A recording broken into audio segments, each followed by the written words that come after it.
Oi pessoal, estou aqui para avisar vocês, já estamos com as nossas palestras presenciais, nossas doutrinárias, sempre com palestrantes convidados, com temas importantes, e a gente espera vocês lá. A gente precisa de contribuições para manter a nossa sede funcionando, precisamos pagar as nossas contas e nesse período tudo fica muito mais difícil. Então a gente conta com você. Um beijo e até daqui a pouco. Boa tarde, amigos. Sou Roberto, trabalho aqui na casa desde a fundação, né? É pouco tempo de fundado, né? Estou muito sembrando, então sem par. Então, sou um trabalhador da primeira hora desta casa. Quero outro, né? É uma honra estar aqui, apesar de ser sempre um desafio estar aqui na frente. É uma honra estar aqui, porque o processo, para mim, de estudar o tema, ele não começou hoje nem ontem, foi uma semana trabalhando isso dentro de mim e eu acho que mexeu comigo em muitos dos pontos, em muitas das minhas vulnerabilidades, gerou muitas reflexões e eu acho, penso que vai ser, foi bom para mim, de repente pode ser bom para vocês também.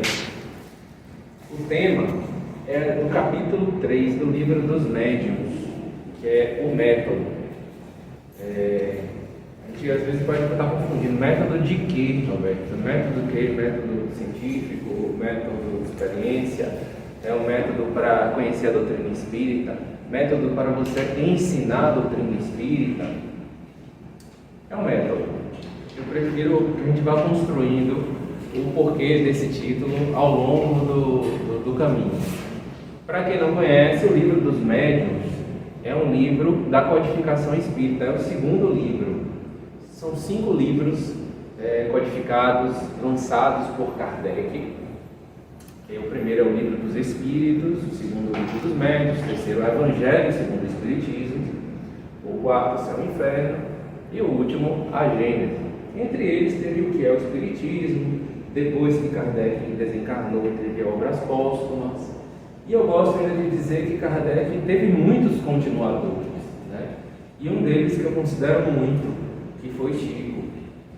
Chico, nas obras de André Luiz, pode ser considerado continuador? Pode, desde que tenha sempre por referência a codificação espírita. Então, eu vou começar aqui na capa, são várias capas do livro dos médiuns ao longo dos anos, né? Aqui foi a capa de uma editora chamada LAC, aqui a antiga da FEB, aqui é a capa da ID, e hoje a capa da FEB é essa daqui. O último lançamento já com a nova tradução do Noleiro. Para a gente entender assim, o método, seja para ensinar alguém, seja para aprender, eu acho que o interessante seria a gente contextualizar. Eu não vou sair para ensinar ninguém antes que eu compreenda profundamente a nossa doutrina espírita. O que é a doutrina espírita? E para compreender a doutrina espírita, é impossível a gente relegar um estudo sério, onde se estude. Eu assisto as palestras lá do grupo espírita, eu sou espírita. Não, existe um estudo sério, a gente vai aprofundar isso. Você quer ser médico? São 6 anos de graduação, mais uma cacetada de ano aí de residência, mais um não sei o que, mais um não sei o que lá. Então, você quer ser engenheiro? Você vai numa faculdade de engenharia, eu vou fazer cursos de desenho para ser desenhistas, até a arte, para você trabalhar as técnicas da arte, das artes plásticas, você também tem uma graduação, você estuda. E a doutrina espírita não seria diferente. Então é uma forma, bastante maturidade, a gente levar isso para a nossa vida. Eu quero conhecer a doutrina espírita? Ótimo, vamos estudar. É impossível você se tornar espírita sem se defrontar com a transformação moral, a necessidade da transformação nossa. E para sermos felizes, nós modificamos as coisas que não nos fazem bem. E esse é um percurso muito bonito para o espírito, não só nessa vida, como em várias vidas. E eu coloquei aqui um item que ainda pode ser, para quem não conhece, a mediunidade integral. O que seria essa mediunidade integral? É de você estar conectado com os encarnados, mas conectado também com os desencarnados, na intuição, nas inspirações, no entendimento do que está passando ao redor da gente. Então, esse tripé aqui eu acho fundamental para nós entendermos a questão do método da doutrina espírita. E vamos para o primeiro, o estudo. Mas afinal, o que é o Espiritismo?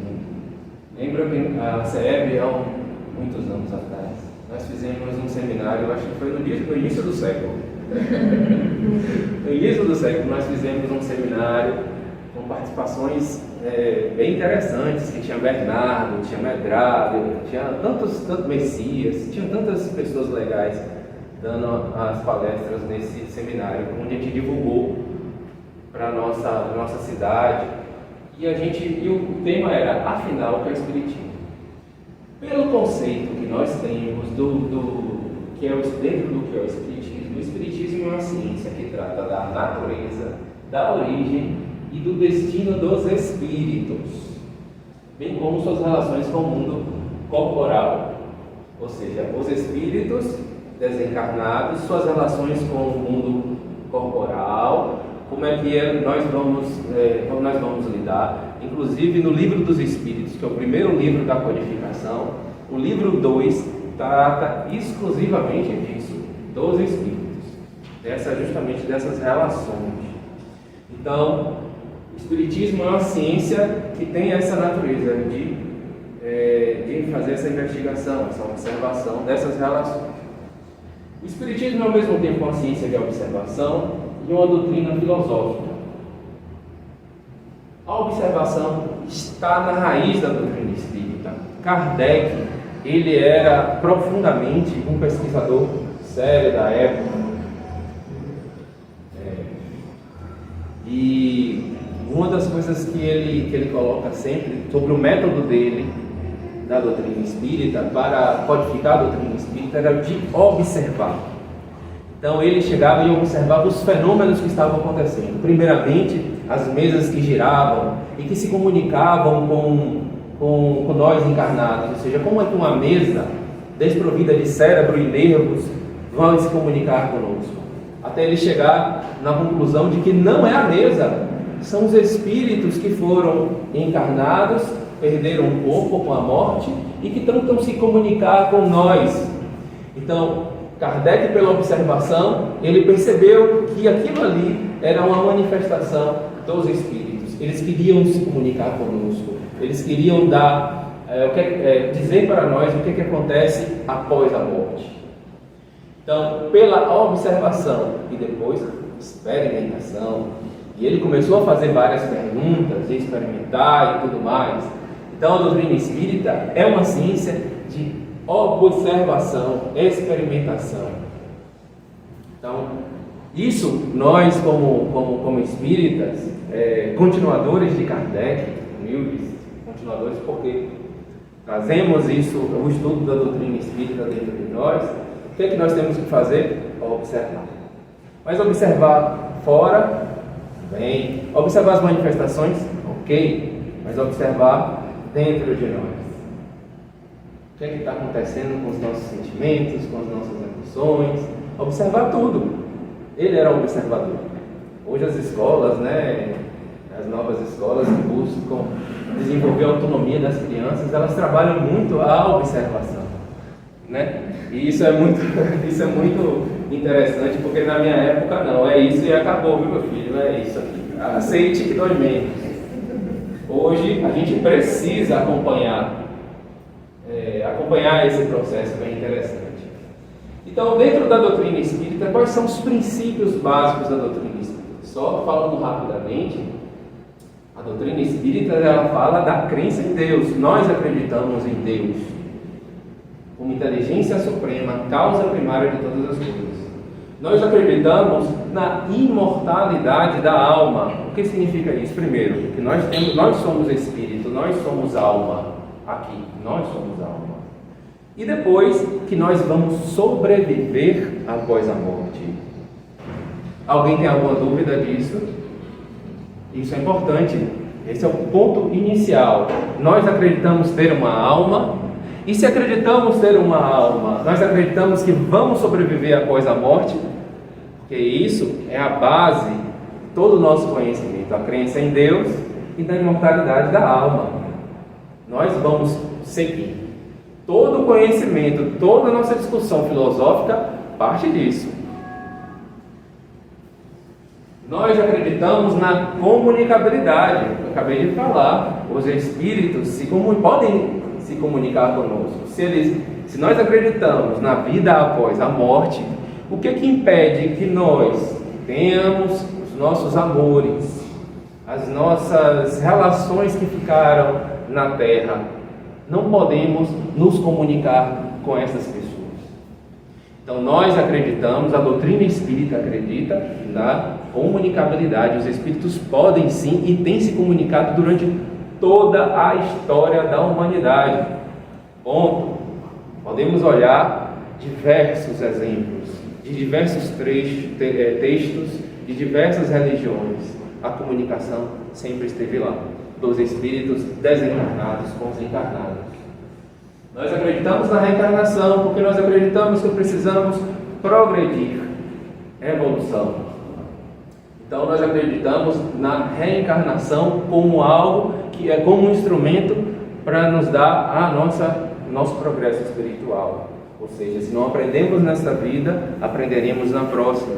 Determinadas disciplinas, nas próximas nós vamos continuar até que nós possamos desenvolver dentro de nós algo que Jesus já nos trouxe há 2000 anos, que é o desenvolvimento do amor.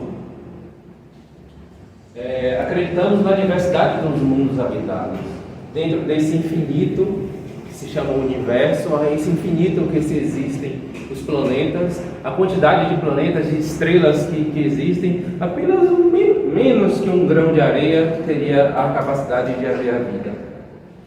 Então, é uma afronta, inclusive, à inteligência, a Deus.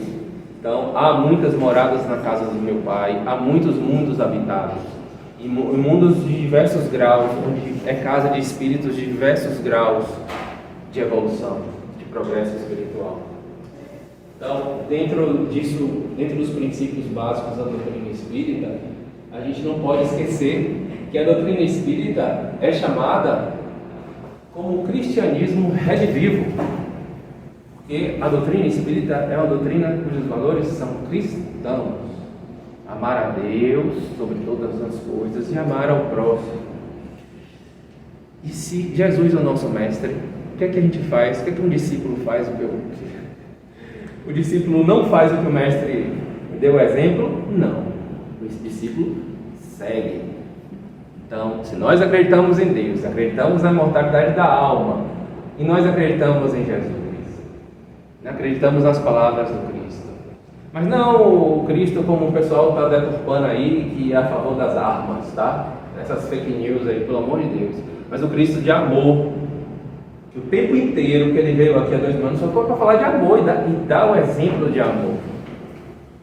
Algo que nós estamos ainda no início dessa construção, né? Dentro dessa construção.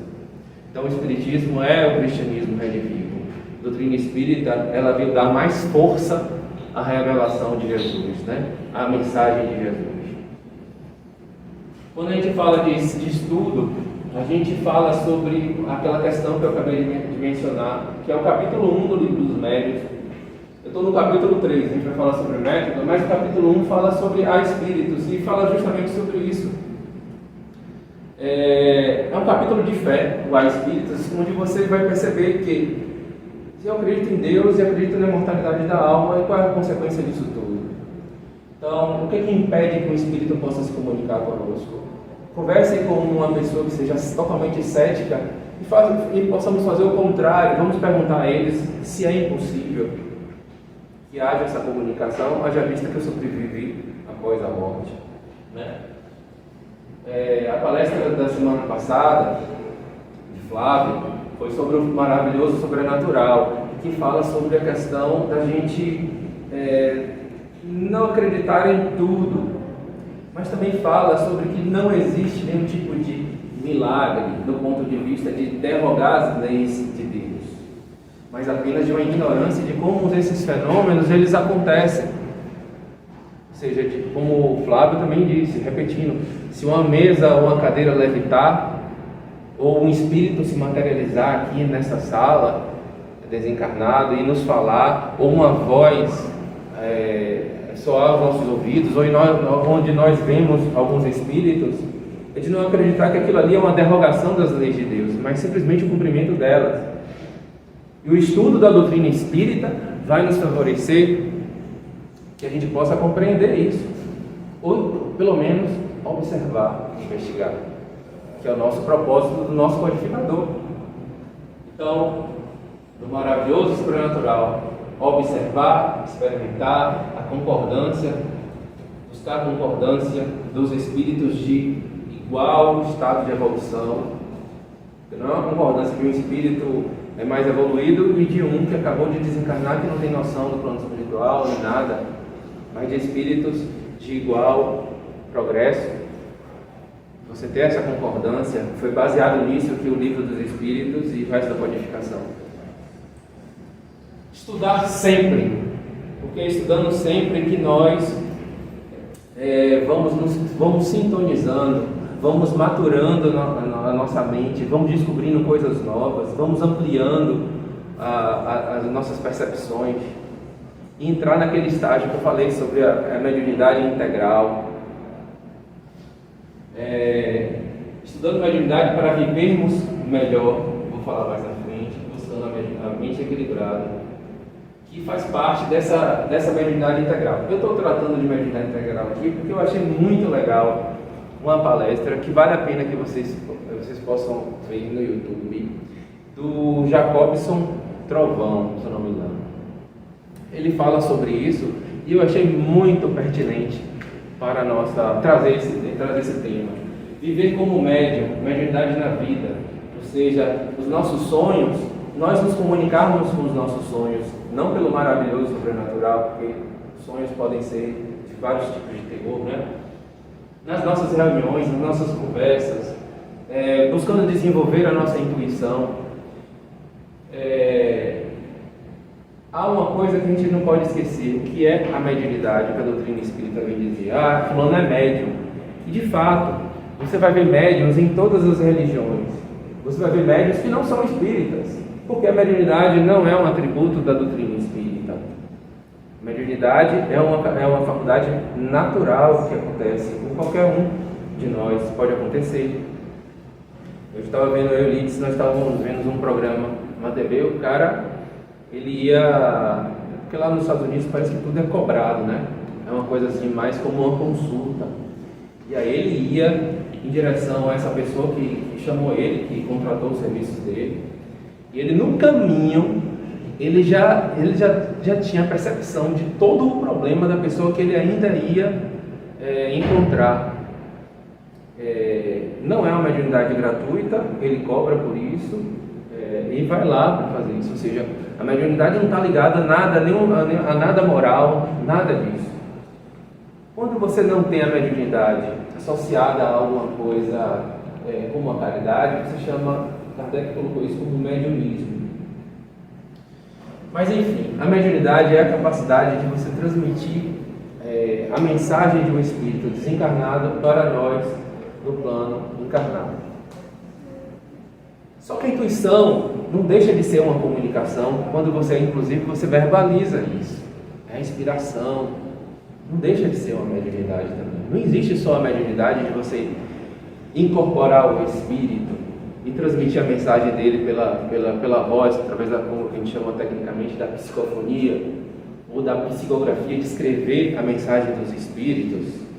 Não existe só isso, assim, com cores bem fortes. E a mediunidade da intuição é uma mediunidade que qualquer um de nós pode desenvolver. Qualquer um de nós, pela sensibilidade. Qualquer um de nós. Kardec, inclusive, diz isso. Todos nós somos médiuns. Porém, aqueles que são mais que psicografam, que falam e tal, tem uma mediunidade já desenvolvida para isso, porque faz parte da sua constituição, da sua organização. Eu gosto de falar organização porque depende do corpo propriamente dito, mas também depende do espírito e principalmente do perispírito, dessa união entre esses três. Para quem não sabe ainda, o perispírito é o corpo dos espíritos. Vou passar aqui. Então, viver como médium, mediunidade da vida, vigilância, vai nos dar uma vigilância psíquica, esse desenvolvimento aqui dessa mediunidade. Sintonizar, buscar a sintonia com os espíritos que possam nos inspirar, dar qualidade às reuniões espíritas, tanto como médium, como participante, como dirigente. E tudo isso vai exigir de nós esforço, disciplina e perseverança. Aí eu começo a perguntar para muitos de vocês. A questão da perseverança e da disciplina e do esforço é o nosso grande calcanhar de Aquiles. Porque quando a gente quer uma coisa, nós vamos lutar por essa coisa. A gente começa dentro de um grupo espírita para estudar, e na primeira dificuldade, não dá porque surgiu um programa nesse dia, surgiu uma dificuldade em nossas vidas, na minha vida, eu não vou poder mais continuar a estudar com o grupo. E aí você precisa entender se realmente isso, o que você quer da sua vida. Então, essa questão do esforço, da disciplina e de perseverar é algo que nós precisamos para tudo. E para a doutrina espírita não é diferente. E aí não é a primeira vez, nem a última, que a gente vê pessoas que chegam aqui à casa espírita com aquele entusiasmo gigantesco, cara. Não vou frequentar só o grupo do curso básico, eu vou frequentar o curso básico, o grupo dos médiuns, vou assistir todas as palestras. E começa a frequentar aquilo tudo, aquela coisa desenfreada. Um mês depois, veja bem, aconteceu, mudou meu trabalho, agora eu realmente não posso ir e tal. Então, os extremos são preocupantes para quem. É bom que nós possamos saber o que nós realmente queremos. Eu não acredito que talvez tenha alguém aqui que tenha visto a primeira vez dentro da doutrina espírita aqui, mas já devem ter enfrentado essas dificuldades, né? De você estar sempre perseverando em vir tudo isso. Transformação moral. Não somos espíritas se nós não pegamos esse conhecimento e não repercutirmos isso dentro de nós. Precisamos repercutir dentro da doutrina cristã. O homem no mundo, tem uma mensagem no Evangelho que é o homem no mundo. Você pode botar assim, um médium no mundo, o homem no mundo, nós no mundo, que é como nós vamos nos comportar. Tem uma parte que ele diz que um sentimento de piedade deve reinar dentro de nós, dentro do homem, da pessoa que quer realmente isso, que todo esse conhecimento possa repercutir. E esse sentimento de piedade é fácil da gente perceber se nós estamos tendo ou não. Como naquele amigo que está precisando de uma ajuda, eu não posso te ajudar porque meu trabalho está me exigindo muito. Seu familiar está com dificuldades, eu não posso. Naquele momento, talvez você esteja realmente com dificuldade, mas a visão de piedade, de empatia, pode nos ajudar. Seu colega de trabalho que está passando por dificuldades, seu filho, sua filha, eu digo assim, às vezes o próximo, o mais próximo que está do nosso lado e que muitas vezes nós não vemos, os funcionários que estão nos servindo de alguma forma, dentro de um shopping, dentro de um comércio. Então, essa visão dentro do espírita, eu entendo que isso tem que estar sempre em reflexão. Nós precisamos exigir, nos colocar sempre em questionamento quando nós tivermos essas posições. Vocês entendem isso, né? É uma questão de observação. Kardec já dizia, temos que observar nós mesmos. Eu conversava isso ontem com o Lindsay.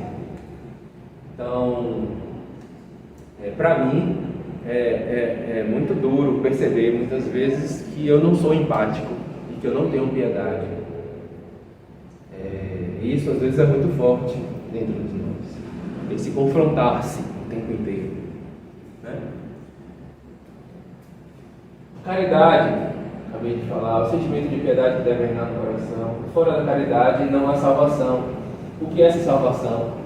O carinha falou até isso, que sem substituir não há salvação por não há evolução. Fica até melhor até a gente compreender. Não, sem caridade você não progride de fato. E a salvação é essa felicidade, esse patrimônio que a gente vai criando dentro de nós, né? Então, nosso amigo Mestre Jesus, ele fala uma coisa bem interessante que eu li ontem e resolvi colocar aqui. Em Mateus 1, ele fala assim: aquele que me confessar e me reconhecer diante dos homens, eu também o reconhecerei e confessarei diante de meu Pai que estás nos céus. E aquele que me renegar diante dos homens, também eu o renegarei diante do meu Pai que estás nos céus. E fala também Lucas: se alguém se envergonhar de mim e das minhas palavras, o Filho do Homem também dele se envergonhará, quando vier na sua glória e na de seu Pai e dos santos anjos. São Lucas 9, 26, antes Mateus 10, 32, 33. Então, eu achei isso bem interessante, porque nós que já temos o conhecimento espírita, nós que já estudamos a doutrina espírita, nós que somos cristãos, nós devemos nos colocar, não ter vergonha da mensagem do Cristo, porque é uma mensagem que só tem bem por fazer, só a beleza nisso tudo. E eu vejo muitas pessoas equivocadas se colocando na mídia, com amigo, entre amigos, em geral, colocando o Cristo num lugar que não é o dele. É um lugar colocando o Cristo e a mensagem da doutrina espírita num lugar de guerra. A doutrina espírita é paz. Jesus, ele nos trouxe o amor. Mas está faltando que o bem possa não se envergonhar e que o bem possa se colocar também. Mas ele se coloca através das palavras, principalmente também, mas mais ainda, pelos nossos exemplos, pelas nossas reflexões colocadas à luz do mundo, né? À luz das nossas pessoas que estão ao nosso redor.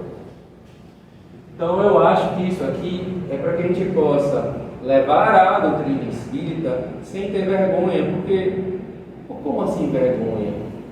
Porque fulano ali mexe com o espírito. Mexe com o espírito? Não, nós estudamos a doutrina dos espíritos. É uma doutrina que foi estudada em 1857, lançada com o lançamento do Livro dos Espíritos. É uma codificação que tem 5 livros. Kardec usou um método de observação. Ele observou diversas mensagens de diversos lugares do mundo. Grandes pensadores concordaram com eles, outros negaram, mas conversaram e admitiram que ali se tratava de uma grande doutrina. Nós acreditamos na vida após a morte. Por que você não acredita? Então, não ter a vergonha de colocar tudo isso, porque é algo que se faz bem para nós. Por que não vai fazer bem para as outras pessoas que estão ao nosso lado? Então, ele parte disso no capítulo do método, falando que o espírita tem esse desejo de passar a doutrina espírita e como nós devemos passar essa doutrina espírita. E aí ele vai falar de um a um dos tipos de pessoas, dos tipos de pessoas que você está falando. Você vai falar sobre os materialistas, sobre aqueles que são indecisos, mas são espiritualistas, mas são mais extravagantes na sua crença. E não temos vergonha. O primeiro passo, eu falo sobre isso.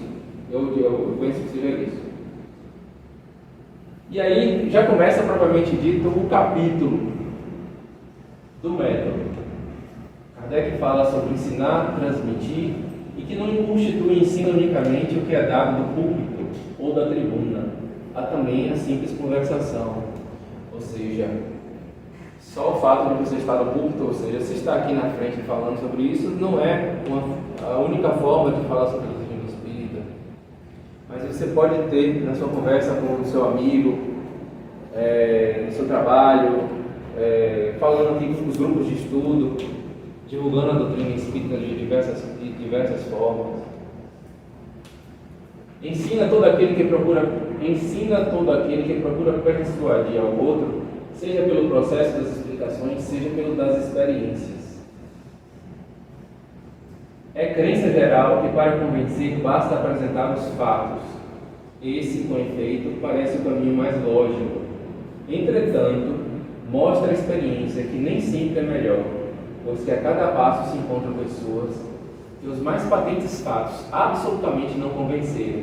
A que se deve atribuir isso? É o que vamos tentar demonstrar. O que Kardec está querendo dizer aí? É que às vezes a pessoa vê o espírito materializado ali. E a pessoa vê aquilo ali e, no entanto, sai e diz: não, aquilo ali deve ter sido uma explicação aí que eu não sei o que é, mas não acredito. Continua não acreditando. Ou às vezes ele recebe uma comunicação de um ente querido onde ninguém sabia do problema dele, recebe aquela comunicação e diz: não, alguém colocou alguém para me investigar dentro da minha casa. Ou seja, fatos marcantes, né? E nisso a nossa história está cheia, né? Apesar do que muitas pessoas dizem: porque não vem um espírito para provar que é espírito e não se materializa. Mas houveram muitos médiuns, principalmente no século XIX, que foi a chamada invasão dos espíritos, muitos. E tem uns médiuns famosos que levitaram, Daniel Douglas Home, que Flávio falou, ele levitou, ele saiu de uma janela, entrou numa outra janela, levitando. William Crookes, que investigou a materialização de Kate King, Bernardo, que investigou a materialização do espírito noivo com mediunidade de metrado. Na história tem vários, e tem muitos outros que nós sabemos. Eu estava uma vez num grupo de mediunidade, eu trouxe aquele livro de Bernardo, Investigadores da Alma e do Espírito. O livro é dessa grossura. Bernardo traz pessoas ao longo da história que investigaram, e não eram qualquer pessoas, não, eram pessoas de nome assim, científico propriamente dito. Quem inventou a lâmpada? Thomas Edison, né? Esse mesmo, eu fiz a associação. Esse mesmo está lá onde Bernardo coloca. Ele coloca tantos ali, que a gente abria assim, ó, o que é que você quer estudar agora? Pá. E era incrível, a gente fez até um seminário, não foi? A gente escolheu alguns, e alguns na atualidade que nós não estamos tendo acesso. Há nesse momento investigações da alma e do espírito que nós não estamos, pela ignorância, nós não estamos sabendo. Vez ou outra a gente vê Edivaldo falando, né? Porque Edivaldo parece que é bem antenado. Aí ele vai falando sobre a personalidade de fulano, ciclano, que investiga. E são fatos tão fortes, mas as pessoas continuam não acreditando. Porque os fatos por si só não são suficientes. E isso foi a observação que Kardec teve, que o fato não era suficiente para convencer ninguém. O fato, porque vai ficar bonitinho aqui, o espírito se materializa ali na frente de Carla. Aí Carla vai estar aqui e vai ficar assustada. Mas se convencer, não é isso que vai convencer ela. É aqui dentro da nossa consciência, entender os motivos, entender os fatos, como acontece, a maturação espiritual, desenvolvimento, tudo isso Kardec vai dizer. E ele diz, mostra a experiência que nem sempre o melhor é mostrar os fatos. Então, ele diz assim: velho, você vai conversar. Ele não fala assim, velho, né? Amigo, frade espírita, quando você for conversar com uma pessoa e quer convencer ele, quer mostrar a ele a doutrina espírita, a primeira coisa que você precisa saber, você conhecer, é se você acredita na alma. Se você acredita em Deus, se você acredita na alma. Então o ponto de partida é esse. Se ele não acredita em Deus e não acredita na alma, em outras palavras, Kardec disse: bicho, falou bicho. É melhor você gastar o seu tempo, não perder, gastar o seu tempo com outras pessoas que estejam mais afim de querer saber, né? Mas você vai ter mais dificuldades, porque existem milhões de meios da pessoa se convencer durante a sua vida, né? E a gente vai ver também alguns exemplos. Ora, como pode o materialista admitir a existência de seres que vivem fora do mundo material, quando ele próprio não acredita não passar de matéria? Eu não vou acreditar que existe espírito, rapaz, se nem eu acredito que eu sou um espírito. Então o ponto de partida é de que eu sou espírito. Esse é o primeiro ponto. Todo ensino metódico deve partir do conhecido para o desconhecido. Se nós queremos conversar com a pessoa, é interessante você saber o que é primeiro ela acredita. O que você acredita, velho? O que você acredita? Então, desse ponto de vista, eu não acredito em nada. Mas por que você não acredita em nada? Então, vamos falar com ele que nem toda fisiologia, nem toda anatomia, nem toda a ciência material explica tudo. Esse talvez seja um dos argumentos iniciais. Então, você não vai falar das relações dos espíritos se ele ainda não acreditou que existe espírito. Não dá. Não dá. Você está jogando, você está batendo com a cara na porta. Antes, pois, de tentarmos convencer o incrédulo, mesmo por meios de fatos, convém nos certificarmos de sua opinião relativamente à alma, isto é, se ele acredita na sua existência, na sua sobrevivência ao corpo e na sua individualidade após a morte. Eis aí uma regra. Não dizemos que não comporte exceções, mas neste caso provavelmente haverá outra causa que não o torne menos refratário. Aquilo que a gente estava conversando agora. E aí Kardec gosta de fazer isso, porque o cara era pedagogo.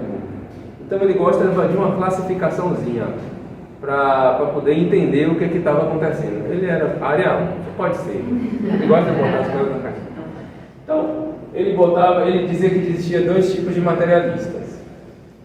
Vários tipos de incrédulos. Aí tem os materialistas. Os materialistas por sistemas. Aquele que nega absolutamente que o homem, entende o homem como uma simples máquina. Quebrou, Zé finiu, acabou. Não tem mais nada. Game over. Esse aí é mais endurecido de todos. E aí é aquela nossa conversa de antes, né? Vamos conversar aqui. Realmente essa matéria não explica tudo. Vamos começar a abrir a porta, começar a pegar uma chavezinha, que essa vai ser mais difícil, viu? É uma tranca bem complicada. Então, esse daqui é um materialista por sistema. Ele vai negar e vai arranjar argumentos, porque ele não acredita. E aí é onde a gente acha que talvez não tenha que perder tanto tempo. Mas existem os materialistas por indiferenças. Ou, como ele mesmo diz, por falta de coisa melhor. Não apareceu nada com que ele pudesse acreditar, entendeu? Nada que pudesse substituir essa crença materialista. Desejam crer, pois a incerteza atormenta esses incrédulos por indiferença. Porém, neles há um germe latente, abafado por ervas más, e que uma centelha pode reavivar. Ou seja, não apareceu ainda algo que o pudesse tocar, tanto ao raciocínio quanto ao coração. Então, aparecendo isso, com certeza, ele aí vai ser muito mais uma porta mais aberta do que o primeiro ali, o materialista por sistema. Isso segundo Kardec, no capítulo 3 do Livro dos Médiuns. Ao incrédulo com má vontade. Desculpe as letras pequenas, mas o computador não estava pequeno, estava grande, viu? Mas eu vou ler aqui algo. Incrédulos, esses tipos aqui de incrédulos, tem o primeiro aqui, que é um incrédulo que nós vamos encontrar na nossa vida.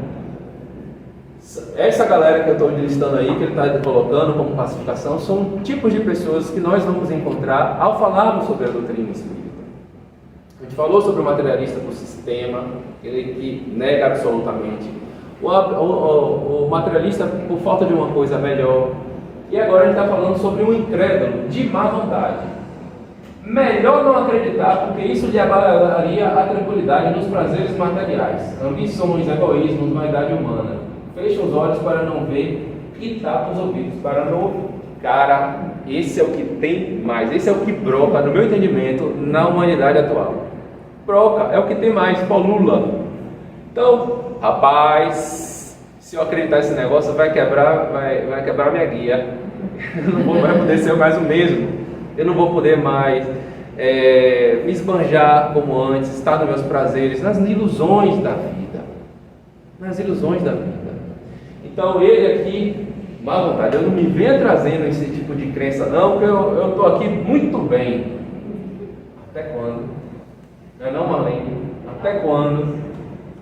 Então a gente vai ver aqui incrédulos com má vontade. E temos ainda os incrédulos interesseiros ou de má fé. Sabem como proceder em face do espiritismo, mas ostensivamente o condenam por interesse pessoal. Então eles negam por interesse. Isso aí não vai ser bom. Eu tive um pouco de dificuldade para achar alguns exemplos, mas eu posso dizer um. Rapaz, eu me lembro que tem uma historinha de que na religião católica os padres não poderiam casar. Então, o não casar significava para que você não pudesse ter herdeiros e a fortuna estar toda dentro da própria igreja.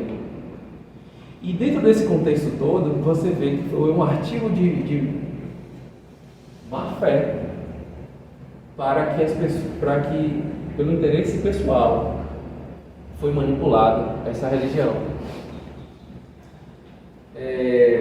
Obviamente que eu estou falando isso de uma forma crítica, que eu posso estar errado no teor da forma como eu estou colocando. Mas, de uma forma ou de outra, essa manipulação que as pessoas fazem demonstra a má fé. E eu vou lhe dizer outra coisa. Se eu tenho meus filhos junto a mim, e eu controlo eles, e aí depois um descobre e diz, não, eu tenho que viver a vida, aquele terror de um filho sair do seu controle, porque descobriu algo melhor, o que é que a reação espontânea você vai fazer? Não, lá é um lugar muito ruim, não vá, as pessoas são ruins, então você manipula para que você possa ter o controle.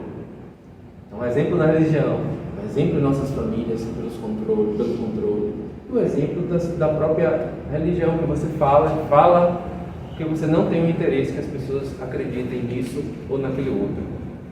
Então esses são os incrédulos interesseiros ou de má fé. Incrédulos por covardia. Terão coragem, essa eu achei engraçado. Terão coragem quando virem que os outros não se lembram. Olha, está escrito assim mesmo. Eles vão ter coragem, eles são incrédulos porque, assim, será que é bom, rapaz? Deixa eu ver se alguém não vai se ferrar antes. Não é bem interessante? Vai passar vergonha. Tem os incrédulos por escrúpulos. Escrúpulos religiosos. Incrédulos por escrúpulos religiosos. São aqueles que acham que a doutrina espírita ela condena as religiões. Pelo contrário, o estudo sério, vai perceber que a doutrina espírita é uma doutrina séria, é uma doutrina que tem seus princípios, é uma doutrina cristã e que não condena religião alguma. Zero. Se encontrarmos algum espírita falando que a determinada religião é errada para o seu corpo, de jeito nenhum. Nós vamos respeitar sempre todas as religiões. Nós temos argumentos, nós podemos argumentar. Até mesmo porque Kardec, no início, ele, como eu já disse anteriormente, Kardec falava que o Espiritismo não é a religião do futuro, mas o futuro das religiões, porque os princípios espíritas estão por toda parte, estão em todas as religiões. Os princípios espíritas estão em germe em todas as religiões. Então, por isso que ele dizia que era o futuro das religiões. E aí tem mais, os incrédulos por orgulho, por espírito de contradição, por negligência, por leviandade, etc, etc. Incrédulos por decepção, gente.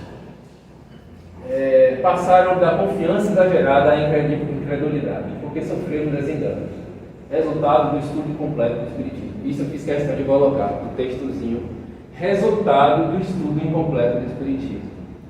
Porque acreditou demasiado, sem nenhum tipo de comprovação. e percebeu uma grande decepção. Mas por que se decepcionou? Porque acreditou demasiadamente em determinados tipos de manifestações que eram místicas. Espíritos que vinham dizer assim: olha, pode contratar o pedreiro, me arranja ô espírito fulano, eu preciso de um pedreiro para minha casa, você me recomenda? Consultas como essa, consultas como: ô espírito fulaninho, me arranja um homem, me arranja uma mulher para casar, um relacionamento. Está pedindo para ser enganado, está pedindo: eu preciso ser rico, me arranja um trabalho que eu possa ganhar muito. Está pedindo para ser enganado. E quando eu vejo isso, espíritos por decepção, são inúmeras as decepções dentro de um centro espírita. Tem gente que larga a doutrina espírita para seguir uma outra doutrina, não compreendeu a doutrina espírita, não conseguiu compreender a doutrina espírita, porque ela está em todos os lugares, no conhecimento humano. Então, se houve uma crença a mais, foi muito mais por falta de estudo da doutrina espírita. Tem os indecisos, que eles são espiritualistas por princípio, vagas intuições das ideias espíritas, falta apenas coordenar e formular o pensamento. Bom, falamos dos incrédulos, vamos falar agora dos espíritas, como Kardec classifica os espíritas. E ele fala primeiro, são os espíritas sem o saberem, sem jamais terem ouvido falar da doutrina espírita, possuem um sentimento inato dos seus grandes princípios. Antes mesmo de conhecer a doutrina espírita, já tinha por intuição todos os princípios espíritas, os princípios básicos da doutrina espírita dentro dele. Sabe um que a gente pode falar? Dr. Bezerra de Menezes. Ele, quando conhece a doutrina espírita, ele justamente diz isso: já era espírita antes.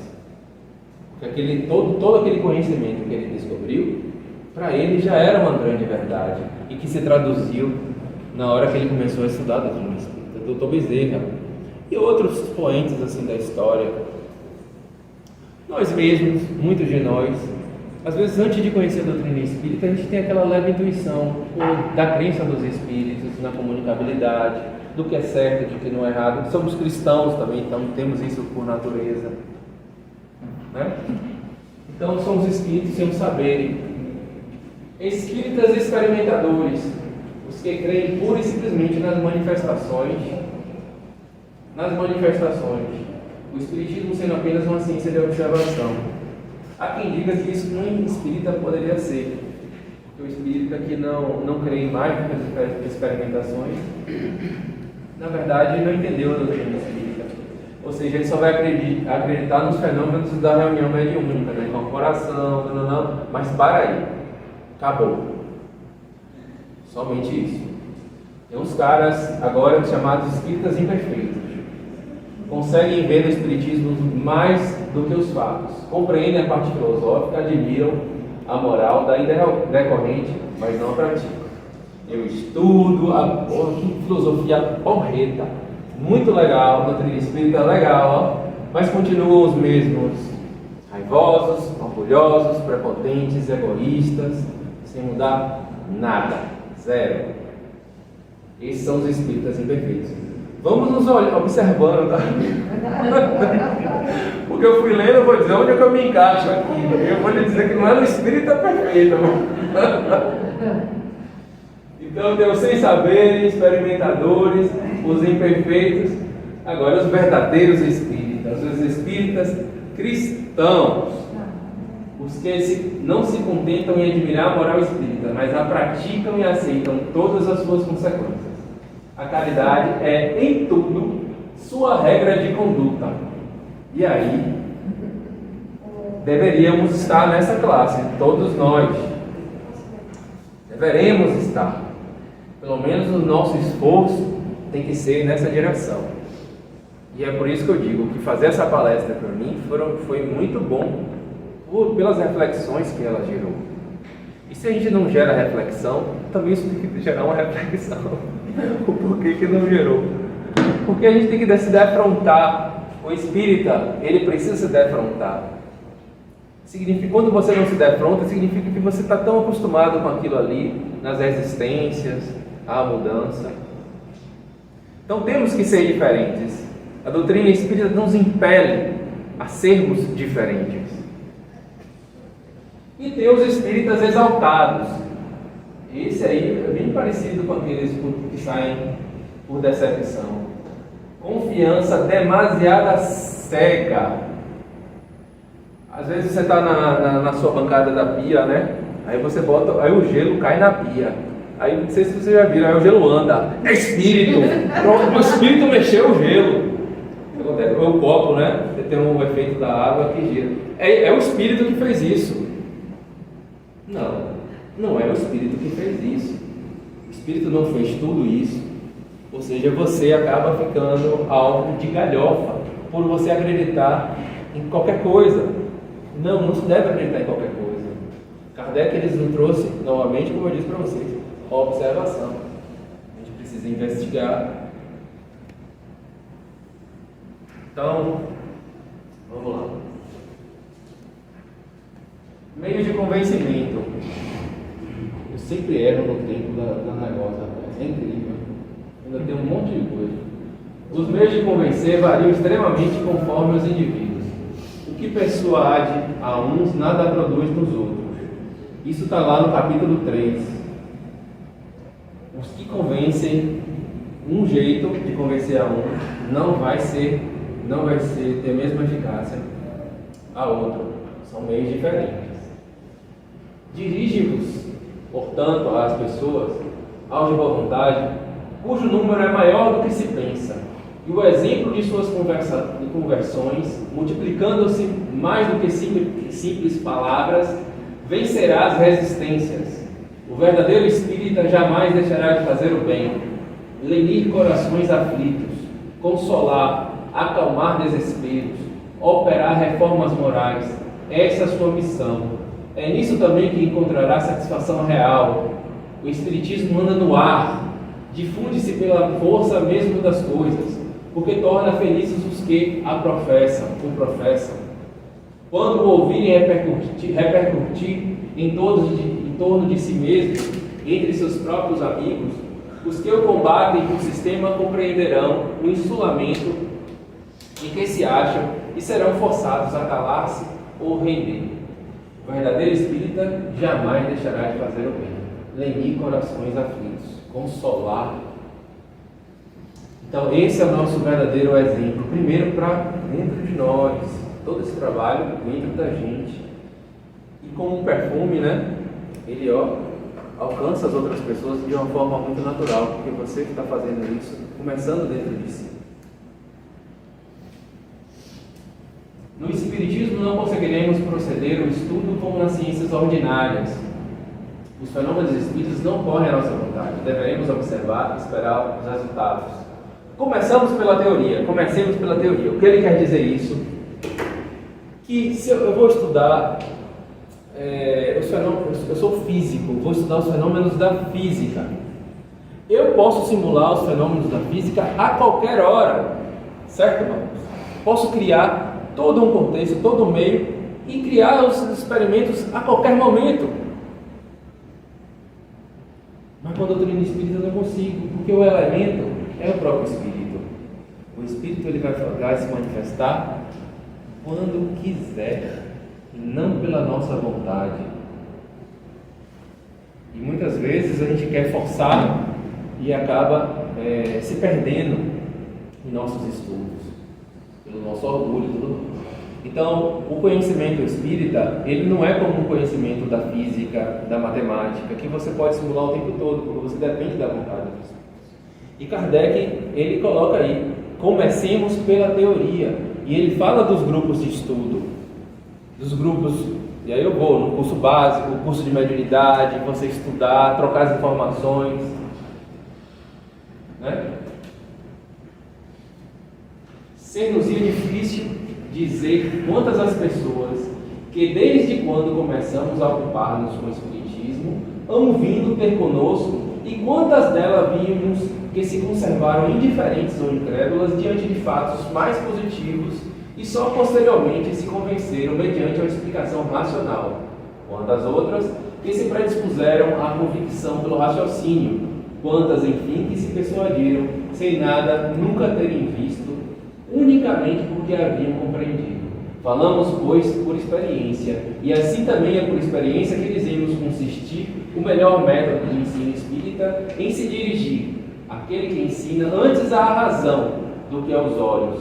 Esse é o método que seguimos em nossas lições e pelo qual somente temos que nos felicitar. Aí tem uma observação do livro dos médios. O nosso ensino teórico e prático é sempre gratuito. O dessa casa também.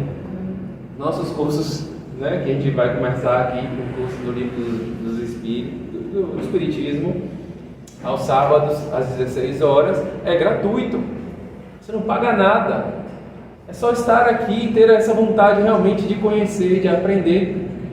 E ele fala por experiência própria. Quantas pessoas foram a ele, viram os fenômenos e não se convenceram? Outras, depois, que estudaram os fatos, a teoria, os porquês, pela observação, se convenceram. Então é a experiência de Kardec, que não é pela manifestação que você vai convencer ninguém, mas pelo estudo sério. Vou passar. Eu botei esses dois aqui porque me tocou, dentro desse processo de ensino, o ensino que Jesus deu a esses dois caras.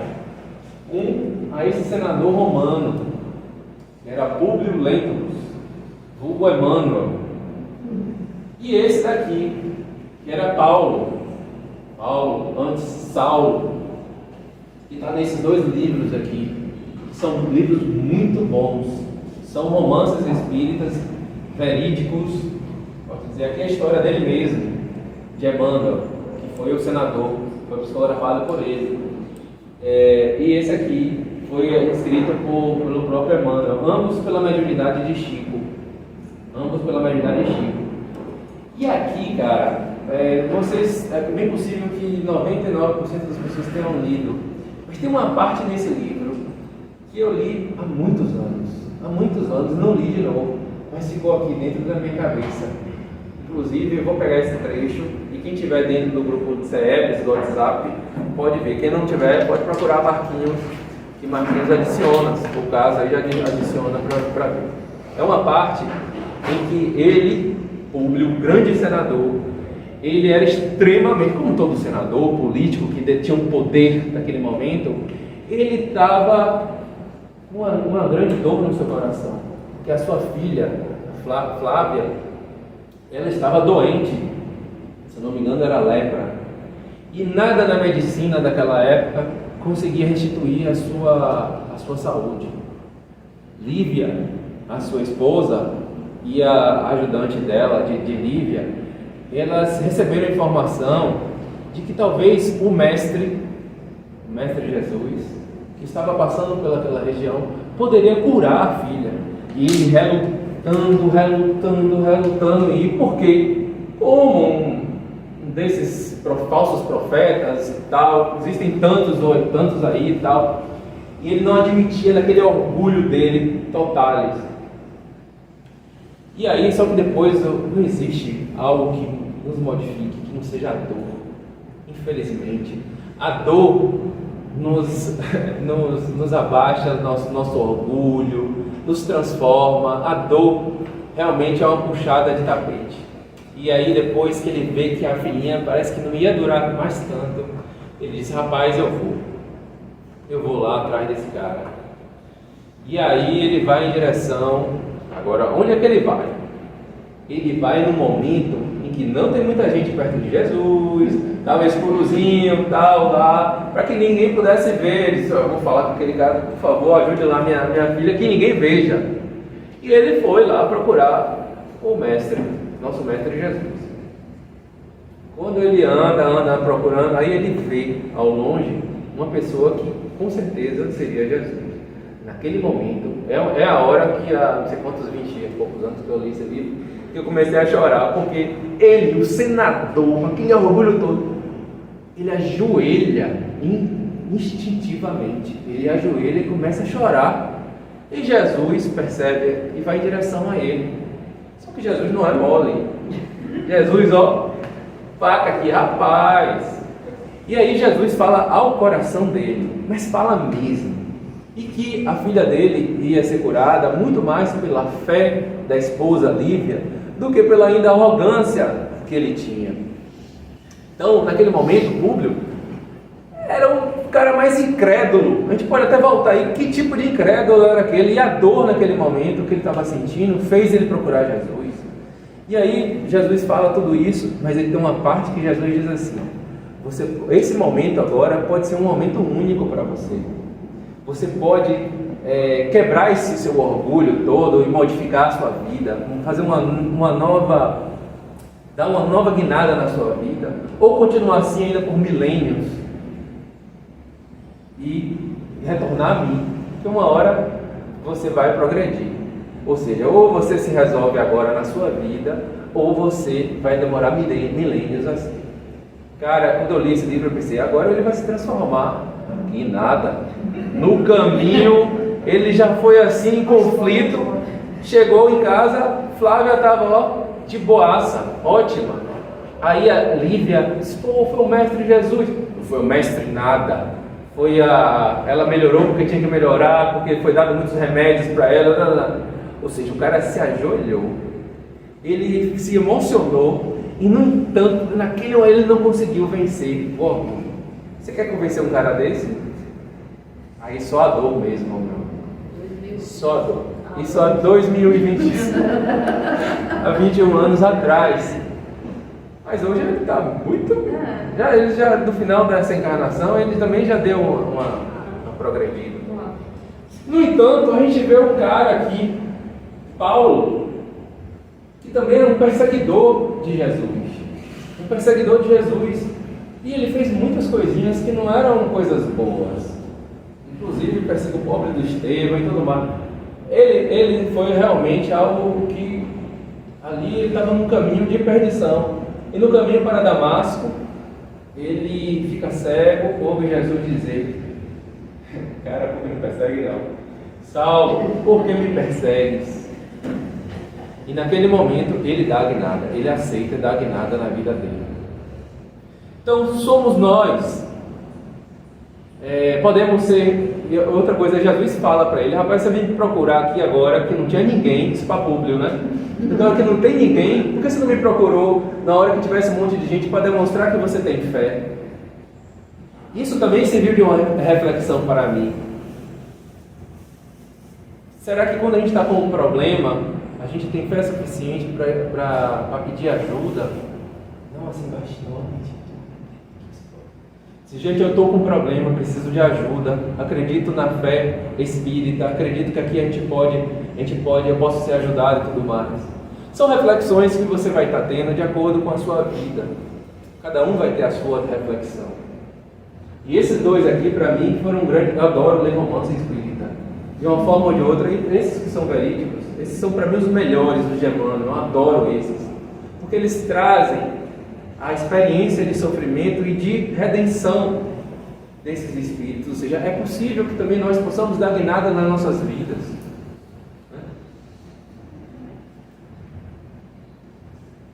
Tem uma parábolazinha, está perto de acabar, mas...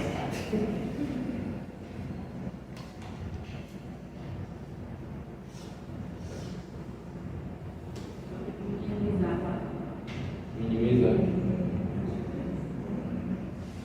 Dá pausa.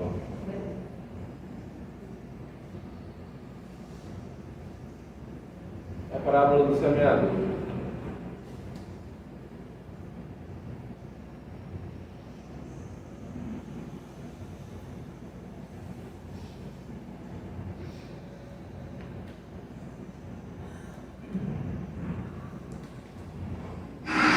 A semente caiu ao pé do caminho, e vieram as aves e comeram-na. E outra parte caiu em pedregais, onde não havia terra bastante, e logo nasceu, porque não tinha terra funda. Mas vindo o sol, queimou-se e secou-se, porque não tinha raiz. E outra caiu entre espinhos, e os espinhos cresceram e sufocaram-na. E outra caiu em boa terra, e deu fruto. Um grão produziu 100, outro 60, e outro 30. Quem tem ouvidos para ouvir, ouça.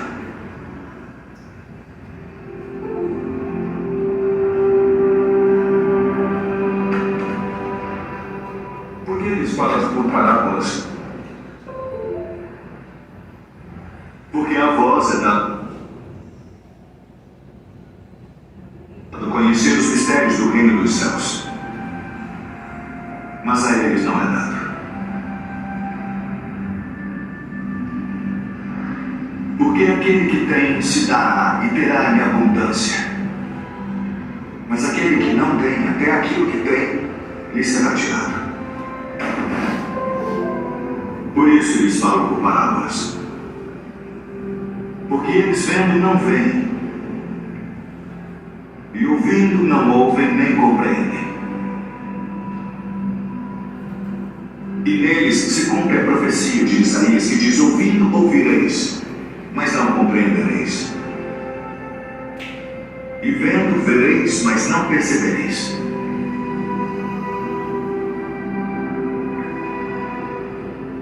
Porque o coração deste povo está endurecido, e ouviram de mau grado com seus ouvidos, e fecharam seus olhos, para que não vejam com os olhos, e ouçam com os ouvidos, e compreendam com o coração, e se convertam, e eu os cure.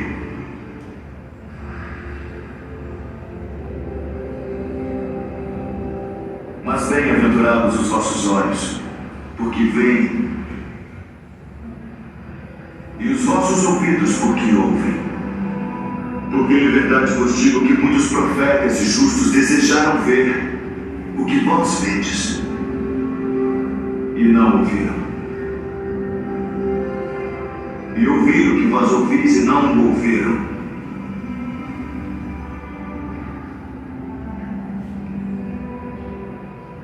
Escutai vós, pois, a parábola do semeador. Ouvindo alguém a palavra do reino, e não a entendendo, vem o maligno e arrebata o que foi semeado no seu coração. Este é o que foi semeado ao pé do caminho.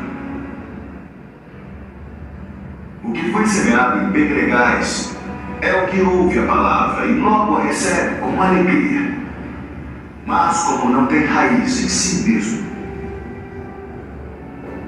antes é de pouca duração, e chegada a angústia e a perseguição por causa da palavra, logo se ofende.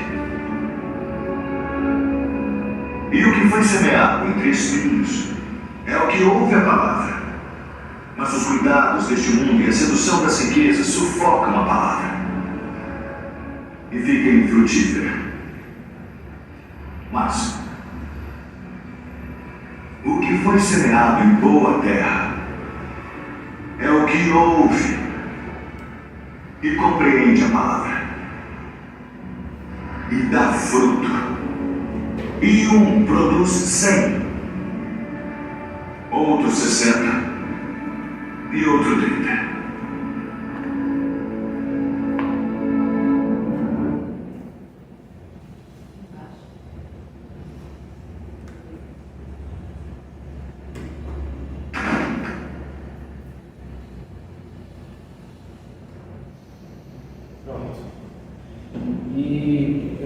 Eu não podia passar esse tema sem a parábola do semeador.